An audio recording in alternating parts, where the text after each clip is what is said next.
Odkrywanie Kirgistanu okazuje się niezmiernie intrygujące i jest niesamowitą przygodą. W 2 poprzednich odcinkach pokazaliśmy, jak zapoznaliśmy się z tutejszą przyrodą, ze zwyczajami, mentalnością ludzi oraz sposobem podróżowania po różnych, mniej lub bardziej dostępnych miejscach. W tym odcinku pokażemy Wam 4. co do wielkości miasto w Kirgistanie, a mianowicie Karakol, dawniej znane jako Przewalsk, od Mikołaja Przewalskiego. Tak właśnie, tego od koni Przewalskiego. Miasto to nie dość, że jest wspaniałą bazą wypadową w pobliskie góry Tien Shan, jak i na brzeg olbrzymiego jeziora Issyk-Kul, to samo w sobie jest też ciekawym miejscem do odkrywania.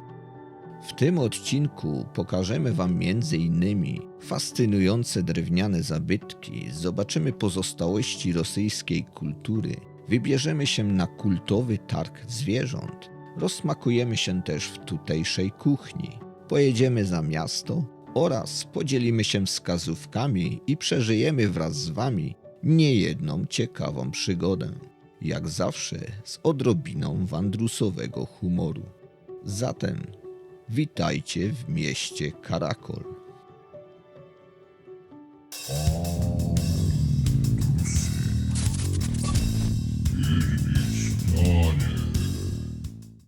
Dzień dobry, bardzo.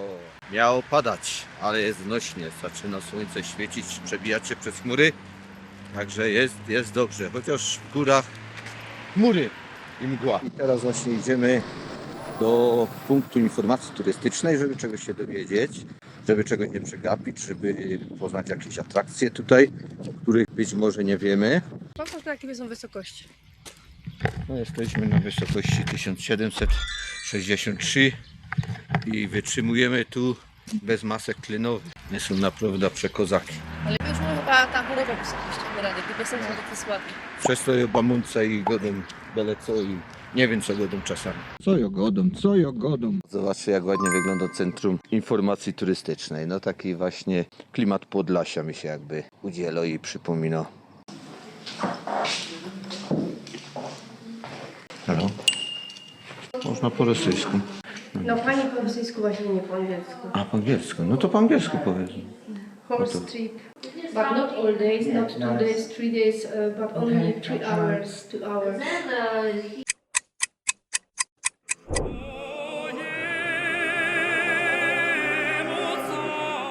W Karakolu nie ma może zbyt wielu jakichś spektakularnych zabytków, ale na pewno warto zobaczyć ten budynek. Tutaj w tym miejscu w 1869 roku postawiono murowaną kaplicę wojskową, jednak po trzęsieniu ziemi wybudowano drewniany budynek. W 1895 roku powstała ta drewniana budowla, to jest cerkiew Świętej Trójcy. Po rewolucji w 1917 roku mieściła się tutaj szkoła, teatr, hala sportowa, a nawet skład węgla. Dopiero po odzyskaniu niepodległości przez Kirgistan w 1991 roku budowlę zwrócono prawosławnemu kościołowi.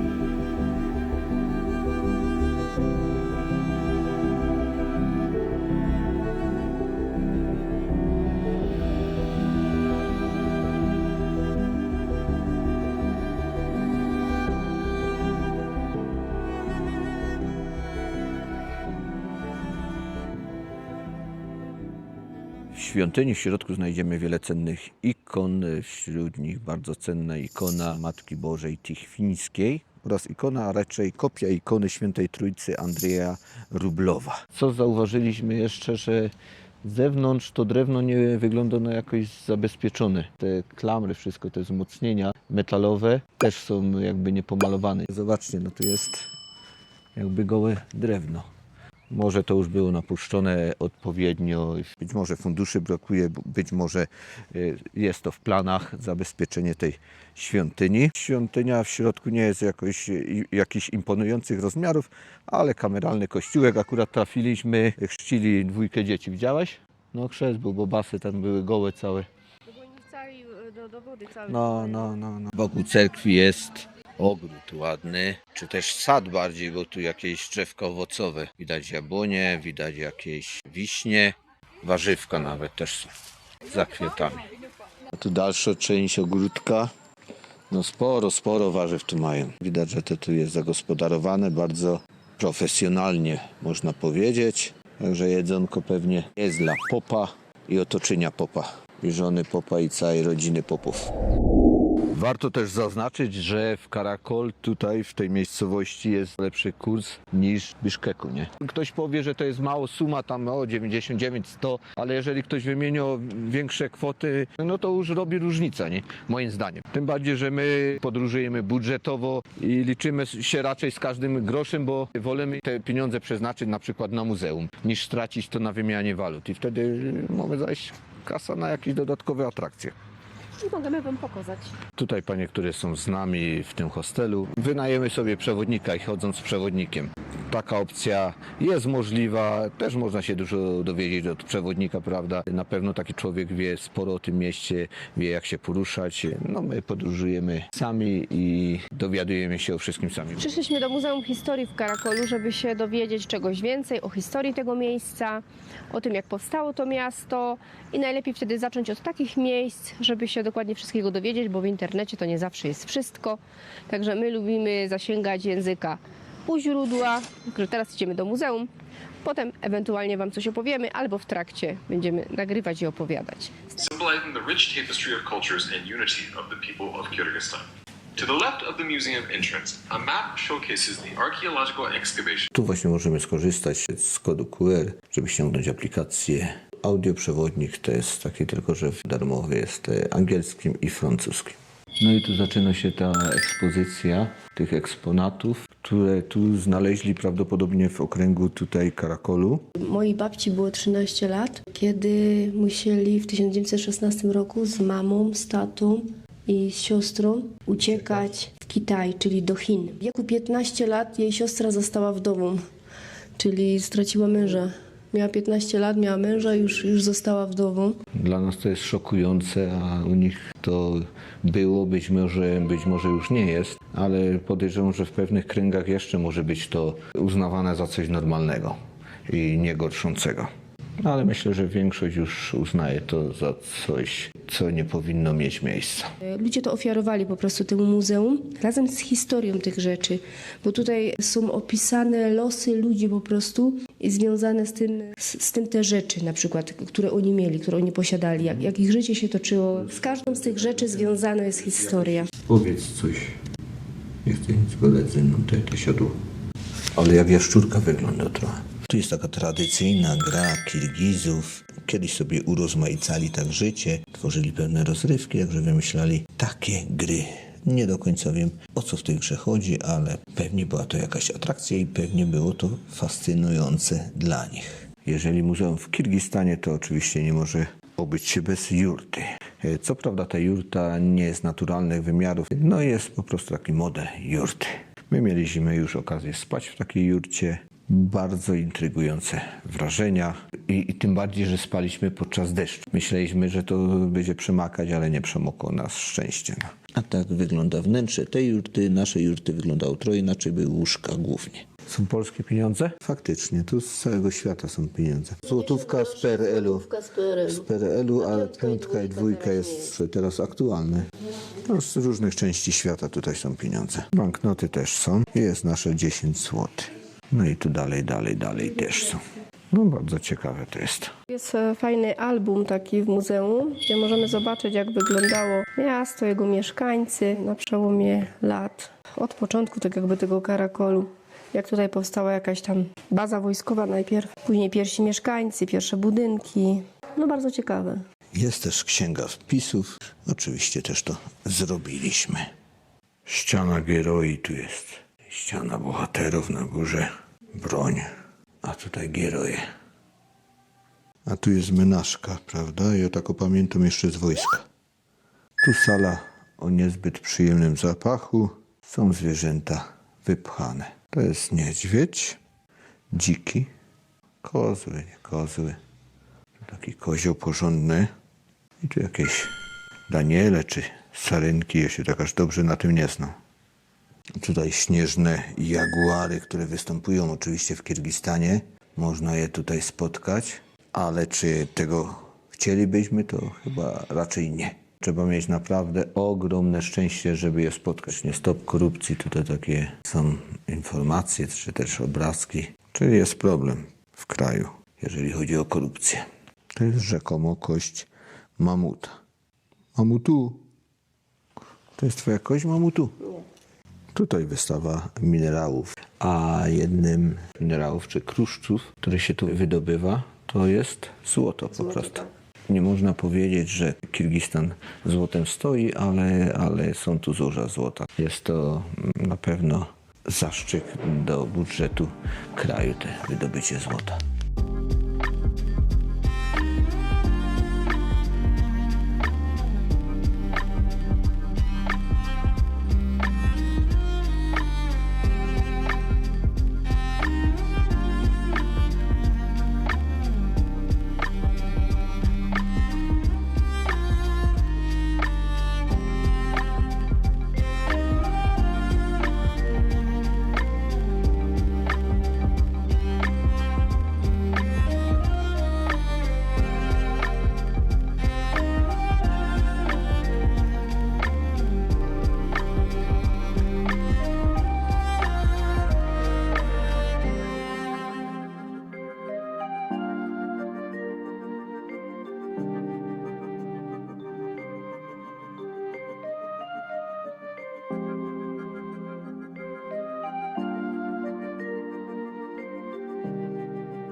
Zobaczcie, jest i perełka, Wołga, czarna Wołga. Kultowy samochód, strach wielu prowincji i wsi w Polsce. Do tej właśnie Wołgi porywali małe dzieci. Nie wiem, czy konkretnie do tej, ale do takiej, tylko starszej, bo to jest jakiś nowszy, młodszy model. Próbujemy się dostać teraz do tego meczetu dungańskiego. Spacerując tu po Karakolu, cały czas unosi się w powietrzu taki nieprzyjemny zapach, a śmierdzi cały czas spalenizną jakimś, cholera wie czym. No kurde, no śmierdzi po prostu. Ja jest przeczulony na czymś, na punkcie właśnie takich zapachów. Mnie to kurde strasznie drażni. Jak ktoś godo jeszcze czasami, że kiedyś to było wszyscy kopcili, wszyscy jeździli dieslami, zarobek mu padł, przyjedź tu se tu pomieszkaj. Można tak na chwilę przyjechać, jakby tu miał mieszkać, naprawdę mnie zaraz głowa boli. Do tych wszystkich. My są ze Śląska, nie? A my są ze Śląska, to nam to nie powinno tak przeszkadzać. Ale to u nas jest uzdrowisko. U nas jest uzdrowisko w porównaniu z tym.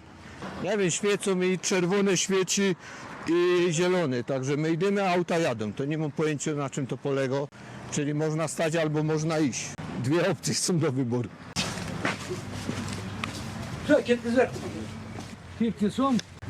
Русские? I my z Polski. Как правильно говорят? Поляки или как? Polaki. Поляки? Polaki, А da. вот женщины как говорят? Пани или как? Pani. Pani. Пани, да, можно? Da, Да? można. Это пан, пани. Pani. Pan i pani. No, pan powiedział, że mamy się tu zapoznać, poczytać sobie. 50 sum wstęp kosztuje, No i dress code. no i trzeba się ubrać. No, data jest ubrana. No, chyba jest pogrzeb. Aha, no faktycznie, trafiliśmy na pogrzeb chyba. Zobaczcie.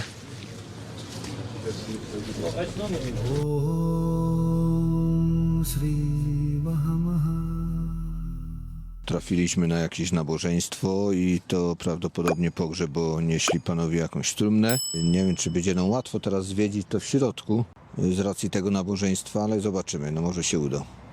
Chiński akcent w Kirgistanie? Proszę bardzo. Oto meczet dungański, czyli właśnie taki chiński akcent. Tą świątynię wybudowali chińscy muzułmanie, którzy przybyli tutaj w XIX wieku i jest ona całkiem inna, różni się od zwykłych meczetów, ponieważ troszeczkę wygląda jak jakaś budowla buddyjska i została wzniesiona bez użycia gwoździa. Ma bardzo ciekawe, intrygujące kolory i bogate zdobienia. Może uda nam się zobaczyć, co jest w środku, ale aktualnie tutaj odbywa się pogrzeb, więc... Panowie z pogrzebu już. Aha, czyli już jest po. Szybka piłka. Można? Потом везде рано. Czyli można wchodzić. No faktycznie, patrząc na ten meczet, to nie przypomina on tradycyjnego meczetu, taki jaki sobie wyobrażamy, taki jaki widzieliśmy do tej pory. Bardziej przypomina jakąś chińską budowlę. Jest to coś innego, na pewno coś bardzo, bardzo ciekawego, bardzo intrygującego. To jest fajne, że jakby połączyły się te dwa zmysły architektoniczne, czyli kirgiski z tym chińskim i wyszło coś takiego, coś bardzo moim zdaniem ciekawego, innowacyjnego na swój sposób.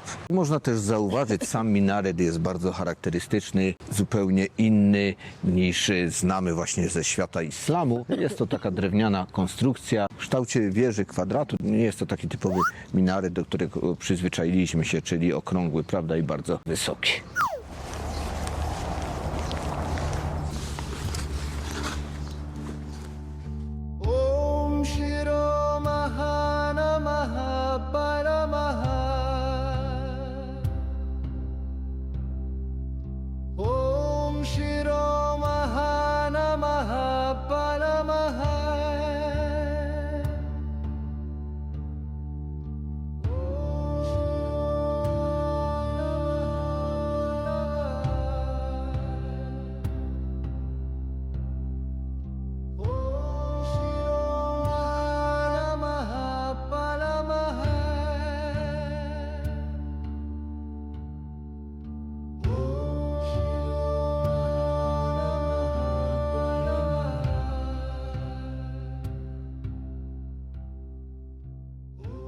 Tutaj się u tego pana płaci, jeżeli chodzi. Спасибо, Шума. Спасибо. Спасибо, отдыхать. Mnogo zdrowia. Все, счастливо. Daj temu panu też coś, może jakieś drobne. Спасибо, дай Бог здоровья. Niestety mamy pecha, wyglądamy jak żwirek i muchomorek. No widzicie jak jest, no, leje. Wcześniej tak padało tak se, a teraz już tak se bardziej dużo fest. Dużo fest bardziej tak se. Co jogodą. Kurde, traci się przyjemność z eksploracji tego miasta, bo no kurde, chodzić w deszczu, no to nic przyjemnego. Jeszcze można przemieszczać się z miejsca do miejsca, gdzieś tam przeskoczyć. Kawałek mamy, bo chyba około kilometra, do takiego fajnego lokalu, w którym byliśmy wcześniej, bo jest bardzo szeroki wybór dań i różnych kuchni, nawet europejsko jest, dungańsko, chińsko, kirgisko, urgulsko. No chcemy pokosztować czegoś i chcemy iść tam właśnie coś zjeść, no i może tam przeczekamy też ten deszcz, no zobaczymy. Takie wozidła, o. U nas na wsi by no, się to przydało, zobacz, to było idealne nawożenie drzewa. No i wstąpiliśmy do tego lokalu, w którym byliśmy wcześniej, lokal Lux się nazywa. Zamówiliśmy sobie trochę jedzenia, zupki dwie, kurczaczek, frytki. A fajny lokalik, zobaczcie sobie. Fajny, gustowny i kurde jest naprawdę bardzo duży wybór jedzenia. No jest wybór naprawdę bardzo duży. Duży i bardzo przystępne ceny, to trzeba też przyznać. No i przyszła ciućwara, taka zupa. Na smak bardzo dobrą. Jest mięsko, jakieś pierożki tu są. Dobra, jeszcze to oczywiście popieprza. Przyszły frytki, oni taką kolejność mają jakoś dziwno, bo przynieśli frytki, a później zupa, nie? Bacie przyszedł manpar, trzeba zaznaczyć, że było więcej tej zupy. Manpar nigdy nie zawodzi. Znaczy, że oni ogólnie tu robią dobre zupy. Frytki słabe, jak widzicie, takie przypieczone, tłuste, no nie dobre. To danie jest kozak, naprawdę, bo to jest na takiej żeliwnej misce, jest kurczaczek i wszystko się gotuje z warzywkami. No pięknie, pięknie to wygląda, nie wiem jak smakuje. Jest trochę pikantne, bo tu te papryczki są pikantne, ale jest dobre, kurde super to jest. Takie dwa dania jakbyś zjadła, no to kurde kozak, nie? Zupy też były ok, frytki najsłabsze, piwka też ok. Tutaj w lokalu, tym czy też w innych lokalach, piwko lokalne jest droższe od importowanego, nie? No trochę dziwne to, ale no tak mają to, nie? I ostatecznie zapłaciliśmy 1400, ale jesteśmy zadowoleni, Jakby nie frytki, to by było idealnie.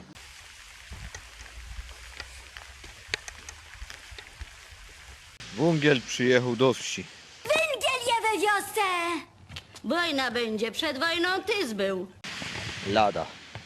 Tu jest dużo Japończyków i Koreańczyków, jeżeli chodzi o samochody.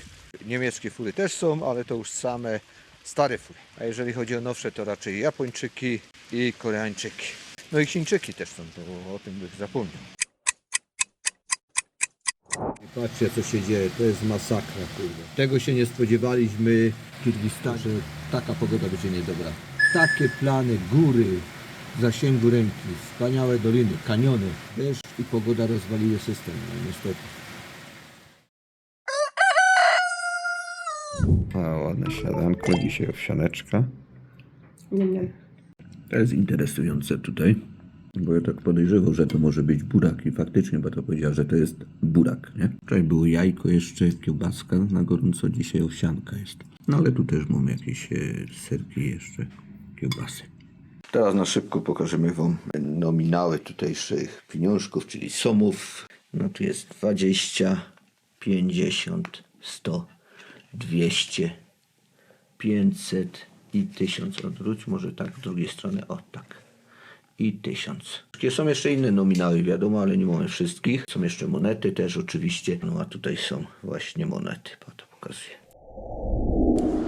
Po prawej stronie, obok naszej miejscówki tutaj, jak teraz idziemy po prawej stronie, a tu jakiś ptok loce.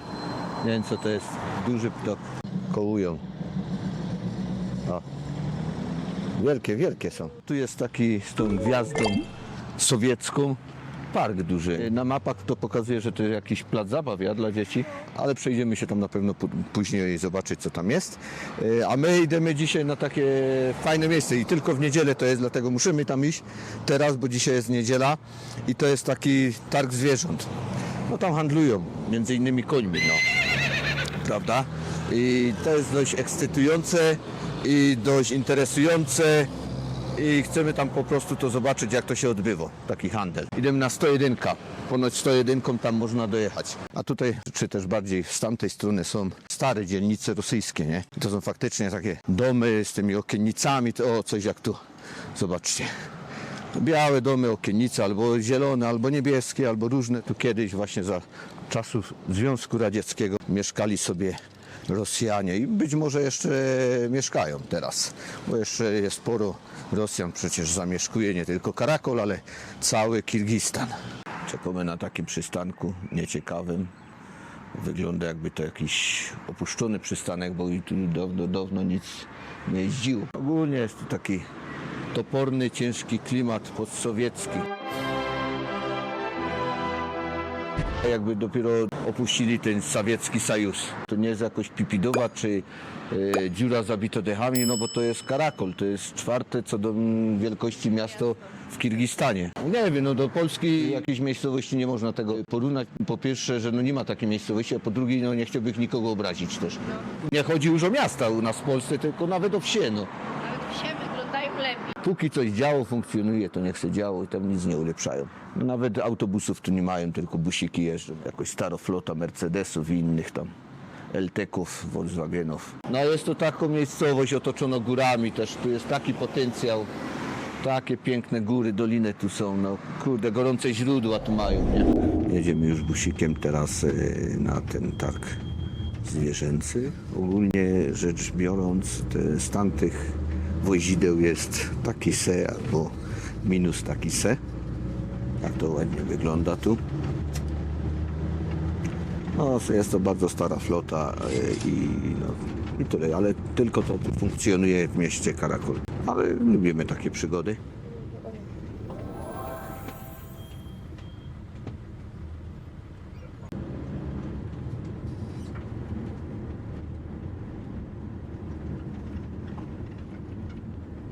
Takie cegły na dachu. To spadnie go. Wjeżdżanie i tankowanie busa, no to nic dziwnego, to jest stała praktyka. Siedliśmy jednak na tej stacji benzynowej. Tu gdzieś to jest ponoć ten targ zwierząt. Mamy nadzieję, że to jest blisko już. W miejscu, w którym wysiedliśmy, to jeszcze z tego miejsca spory kawałek do tego bazaru. Kurwa, no nie. Jeszcze 2 kilometry, a już my przeszli was 2 kilometry. Kamień podłożony, chyba hamulcy nie ma. Ludzie już jeżdżą z bazaru z koniami, z krowami, z kozami, a my dali tam idymy. Już my chyba przeszli 5 kilometrów. Ale podobno, że to już tu blisko. No on to po prostu pokazywał jakiś gość w restauracji, powiedział, że tu to jest, no i okazało się jednak, że kilka kilometrów dalej od tego miejsca, no ale nasz błąd, bo mogliśmy się zapytać właśnie kierowcy, jak wsiadaliśmy do busa. Zdравствуйте. Niestety, chyba za późno przyszliśmy. Tu już jakieś niedobitki, wszystko się kończy. Pechozol. Może pana zapytam. Извините, сколько стоит такой конь? Не продали. Не продали? Да. А сколько стоит? 150. 150. Оу. 150 takich, ale pan nie sprzedał. A tu takie baranki. 6 tysięcy taki koń, około 6 tysięcy na polskie już w przeliczeniu. To był młody koń jakiś. Chcieliśmy to zobaczyć, jak ten proces właśnie kupna, sprzedaży wygląda. Tu no nie zobaczyliśmy, a szkoda, bo to jest tylko w niedzielę. Innego dnia tego nie ma, no. Made in Poland, ale to jest odkupione pewnie. Oni nawet nie zmieniają tego, nie zamazują tych napisów i tak to zostaje. Te, co się nie sprzedały, te niechciane zostały tu, czyli konik, jakieś tam jeszcze krówki zostają. Извините, сколько stoi taka karowa? 150. 150. Mały torze?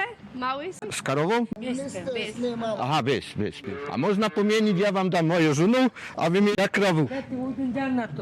A, da. Malutki. Da. A сколько стоит? 170. 103. No i okazało się, że ten targ jest od północy, nie? Z soboty na niedzielę o północy się już zaczyna. Zaczyna. Już tu nikogo I nie dlatego ma. tu już nikogo nie ma, panowie powiedzieli, no, że po prostu takie niedobitki jeszcze są. No ale sprzedają to osobno, widzisz. Nie sprzedają niestety z małymi razem, ale 150 tak jak koń, nie? Dla mnie nawet krowy nie chcieli dać, tylko cielaki. Cielaczka, bez obratek chcieli dać cielaczka. Na pewno taka sprzedaż, takie kupno, to emocje przy tym się udzielają. Jest to pewien koloryt, prawda? Tutaj to nie idzie tak łatwo, że ktoś przychodzi, pan podaje cenę, dobra, kupuje, tylko to trwają negocjacje jakieś. Ale no niestety nie mieliśmy okazji tego doświadczyć dzisiaj na żywo. No ale cóż, no, nie zawsze się wszystko musi udać. Jeszcze zaplecze takie gastronomiczne tu mamy. Ci wszyscy, którzy tutaj właśnie sprzedają, kupują, mogą się posilić, napić się czegoś. Здравствуйте. Извините, сколько стоит такой баран? Это 35 взял. Порода. 35? Это 19. Aha, 12 tysięcy. tak. A сколько wy здесь sprzedali? Noga? Jak się mówi sprzedali? Это 15 минут. 15. Aha, спасибо. Wychodzi na to, że barany się najbardziej opłaca kupować, bo 2 razy 35, a tamte 12, nie? Coś godo w tym sensie. Aha, chyba te 2 razy chciał sprzedać. No. A takie coś byśmy sobie chcieli kupić, nie bata? Takie wozidło, fajny taki motorek i ta przyczepa to jest wywrotka. Tylko u nas tego nie widział nigdzie, bo no by się to przydało bardzo na działkach. Здравствуйте. Извините, сколько taka maszyna stoi? 120 тысяч. 120 tysięcy. Super maszyna. Ну откуда, братан? Z Polski. Как вам? Нравится каписта? Super. No gdyby można sobie sprowadzić taką maszynę stąd, to by my zaraz wzięli. To by było super. To jest jeszcze wywrotka, do tego to kosztuje 5 tysięcy. Wyobrażacie sobie w Polsce taka cena na takie coś? Na pewno. U nas to już podejrzewam około 30 tysięcy by kosztowało. Leciutko. Mogę podejść do ciebie delikatnie. Nie będziesz się bał. Co? Zostawili cię samego. Nie może nikogo tu. Nikt cię nie chciał kupić. A gdzie jest pan? Nie bój się, nie bój. No, ile wiesz? W drodze powrotnej zapłaciliśmy 25 od osoby. Trochę drożej. I busik też jest lepszy, to trzeba przyznać. Nowszy, że tak powiem, i bardziej zadbany. Chciałbym powiedzieć, że ta aplikacja Tugis jest tutaj niezbędna i niezawodna, ale niestety tak nie jest, bo no znowu nas poprowadziła tam gdzie nie powinna, bo według Tugis to powinno nas doprowadzić do tego lokalu, powinniśmy dojechać, a dojechaliśmy w zupełnie innym kierunku i trzeba było wysiadać po prostu. Także tu błędnie wskazuje. W Kazachstanie wszystko ok, działało, wszystko było w porządeczku, ale tu niestety nie działo tak w Kirgistanie, a przynajmniej w Karakolu. Trzeba pytać po prostu kierowcy, pokazywać na mapie, gdzie się chce dojechać i czy tam jedzie. No, najlepszy sposób.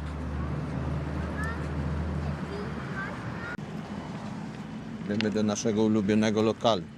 Będzie miejsce. I Lagman przyszedł już.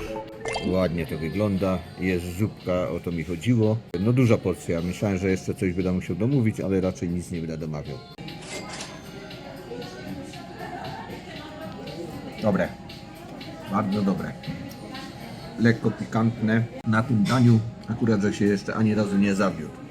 Za każdym razem nie podpasuje. A już ten zalewany taki na mokro z tą zupą to już jest perfekt.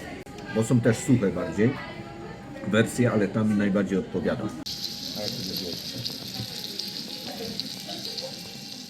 No a teraz bacie przyszedł kurczaczek z cebulką, ja? Tak. No tak, wczoraj był pyszny, to ten też pewnie będzie pyszny, ale z tą cebulką mi się wydaje jest więcej kurczaka. Z warzywami te porcje były zrównoważone, a teraz jest widzę więcej kurczaka samego, nie? Dużo.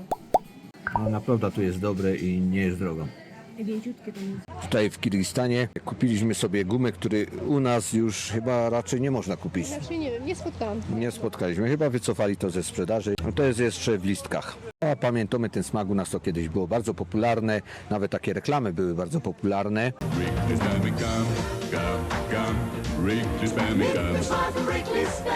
A jeszcze w ramach kolejnej ciekawostki, każdy kraj chyba ma swój jakiś sposób tam płatności. U nas jest na przykład blik, a tu jest coś na zasadzie i w Kazachstanie chyba jest podobnie. Ktoś skanuje kod, coś tam wbija w telefonie, pokazuje kierowcy, w autobusie na przykład, i kierowca mówi, aha, no dobra, zapłacone. Ale tak samo jest w lokalach tutaj. Pani teraz przed chwilą właśnie widziałem, że zaskanowała kod, coś tam se pocykała w tym telefonie, pokazała pani kelnerce akurat, że zapłaciła, ona dobra, że zapłacone i na tej zasadzie to działa. Nawet pytali nas w Kazachstanie o to, czy mamy taką aplikację, nie? Ale podejrzewam, że my tak podejrzewamy, ale nie wiemy, czy tak jest, że trzeba mieć po prostu konto w jakimś tu banku kazachskim, bądź też kirgiskim w tym przypadku i wtedy można właśnie płacić w taki bardzo łatwy sposób, ale być może odbyło się to na innych zasadach. Może jest taka aplikacja po prostu, na którą trzeba przelać pieniądze, jakieś takie subkonto powiedzmy i wtedy nam pobiera z tego subkonta. Jeszcze do końca nie rozkminiliśmy, bo my tu bazujemy na gotówce, nie? Płaciliśmy też kartą, to nie powiem, bo zdarzyło nam się, że nie można było zapłacić gotówką. Mimo tego, że dało się wyczytać opinię, że to naprawdę gotówka w większości operuje, to nie jest do końca tak. Wiadomo, że są miejsca, w których faktycznie nie da się zapłacić kartą, na jakichś targach, bazarach być może, tam nie mają czytników, ale jednak te płatności mobilne tutaj mają się bardzo dobrze, ale poza tym inne rzeczy są jednak daleko jeszcze w tyle za Europą, co dało się zauważyć. Po prostu no, trochę nas drażnią, że tak powiem, wizualnie. O. No też, Myśmy też. przyzwyczajeni do innych standardów takiego piękna, takiego jakiegoś, nie wiem, Estetyki. estetyki. Pewnej estetyki, tak, dokładnie. Im pewne rzeczy nie przeszkadzają. Na przykład Bogu już to przeszkadzało, u nas by już to nie mogło tak być. Jest im z tym dobrze i niech tak jest, no. Niech się tak żyją, jak im to odpowiada. Ale trzeba przyznać, że jest czysto. Mają kosze, nawet segregują śmieci, ale tak jak mówię, to nie chodzi o śmieci, tylko o nieporządek ogólny. Nie, że śmieci jakoś się walają. W Uzbekistanie na prowincji, jak byliśmy, to było mnóstwo śmieci. W miastach było czysto. Tu na prowincji, nawet jak chodzimy, to jest, no nie ma tak tych śmieci, nie widać. Siedzimy teraz w busie numer 116 i jedziemy do w sumie bardzo ważnego miejsca dla tego miasta, Karakol, bo to miasto nazywało się kiedyś jak? Przewalsk. Przewalsk, dokładnie. A Przewalsk od kogo? Od Mikołaja Przewalskiego. Od Mikołaja Przewalskiego, dlatego jedziemy teraz do Mikołaja Przewalskiego, a konkretnie do jego muzeum, pod jego pomnik i zapoznać się z jego historią, a historia tego miejsca jest związana ściśle właśnie z Przewalskim. A Przewalski kojarzy się z kim? Z konikiem. Z konikiem Przewalskiego. Chyba to bardziej ludzie w Polsce kojarzą. Oh, midnight highway, shining just like sin. Why don't you hear me wonder?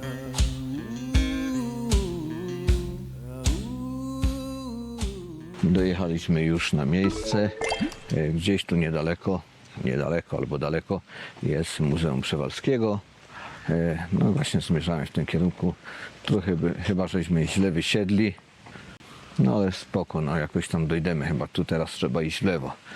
Tak mi się wydaje. Opuszczone budynki jakieś postsowieckie. Tam jest jezioro za nami. I kul oczywiście. A tu sobie idzie bezpańsko kura. Witam was, kuro. Kaj wyjdziecie. Kurka już się zesrała. Ze strachu. Nie bój się, kura. Ja ci nic nie zrobię. Tu panowie przygotowują do malowania. No elegancko. Idziemy tu jakimiś peryferiami. Za moimi plecami jest kul. Ogólnie te widoczki tu są bardzo spoko. Taka prowincja totalna, cisza, spokój. Tu podejrzewam jest ten park, w którym właśnie jest pomnik Przewalskiego, Muzeum Przewalskiego. Także musimy chyba i tak obejść gdzieś tu naokoło, żeby wejść przez bramę, bo nie będziemy skakać przez płot przecież, nie? Nie. No i powietrze od razu lepsze. Zdecydowanie. Powietrze robi robotę. Płuca zaczynają oddychać. Filtrują się. I o to w tym chodzi. Co wieś, to wieś, co prowincja, to prowincja. Można narzekać, że nie mamy centrów handlowych, nie mamy dostępności do komunikacji, nie mamy różnych innych dogodności, ale jest natura. Tutaj mamy chrześcijański cmentarz, a bardziej dokładnie to prawosławny. Nie wiem, co to oznacza, ten niebieski kolor. Być może to ma znaczenie jakieś, a być może to nie ma żadnego znaczenia, bo inne groby nie są niebieskie na przykład. No ale bardzo skromny cmentarz, trzeba przyznać. Nie ma jakichś wyszukanych pomników. Skromne nagrobki, skromne jakieś tablice upamiętniające zmarłych, krzyże ewentualnie i to wszystko. Niestety przyjechaliśmy i pocałowaliśmy klamkę, bo cały ten teren jest ogrodzony i jest zamknięty, także nie można nawet podejść pod pomnik Przewalskiego. O muzeum już nie wspominając. Próbowaliśmy ruszać tymi furtkami, ale nawet nikt nie wyszedł. Chcieliśmy zapytać po prostu, czy można wejść na teren tego parku. Myślałem, że muzeum jest zamknięte, ale żeby nie wpuszczali na teren parku, no to jest słabe, nie? Mogli nas spuścić, przecież co z tego parku wyniesiemy? Czy drzewa im wyniesiemy, czy coś, nie wiem. No ale dobra, no zamknięte jest, no. Nic nie zrobimy.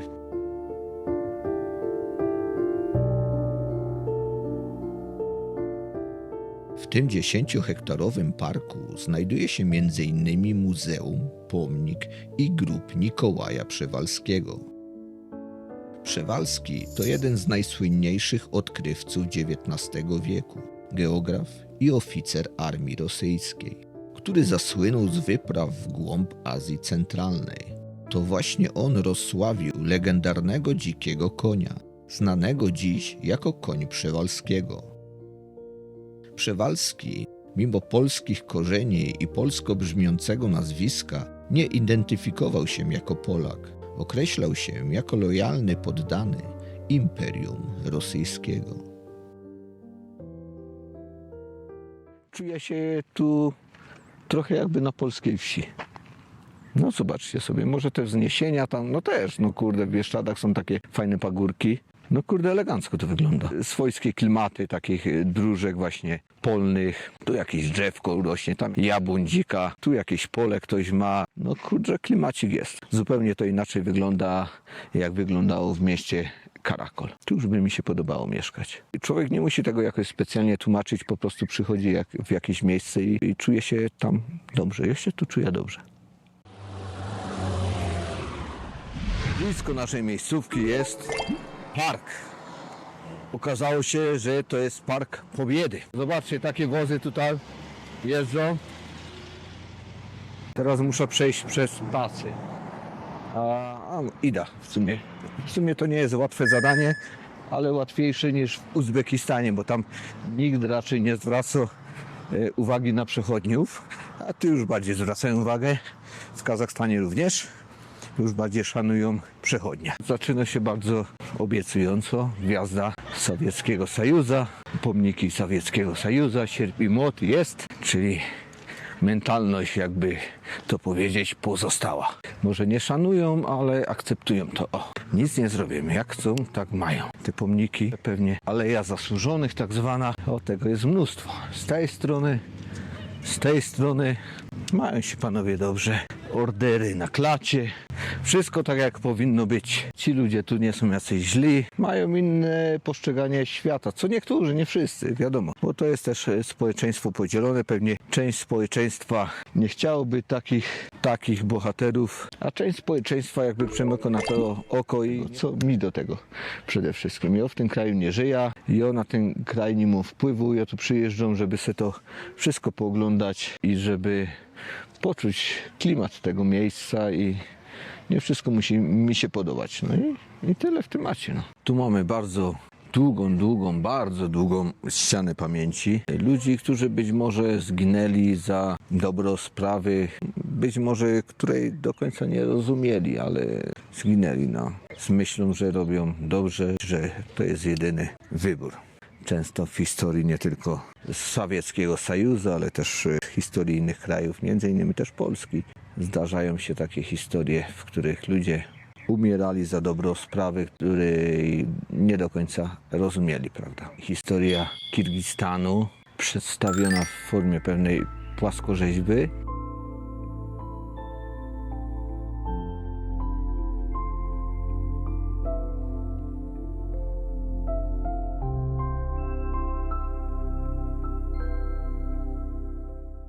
Park jest może niewielki, ale można zapomnieć o tym wszystkim, co mamy w mieście. I są takie alejki, które wydają się być niezdeptane. Miejsca pełne zieleni są zawsze jak najbardziej na propsie. W parku, jak to w parku, w każdym parku zazwyczaj jest posterunek milicji. Tu jest posterunek milicji. Nie wiem po co, nie wiem dlaczego, ale zawsze jest. Muszą pilnować panowie milicjantowie porządku tutaj, nawet w takim małym parku.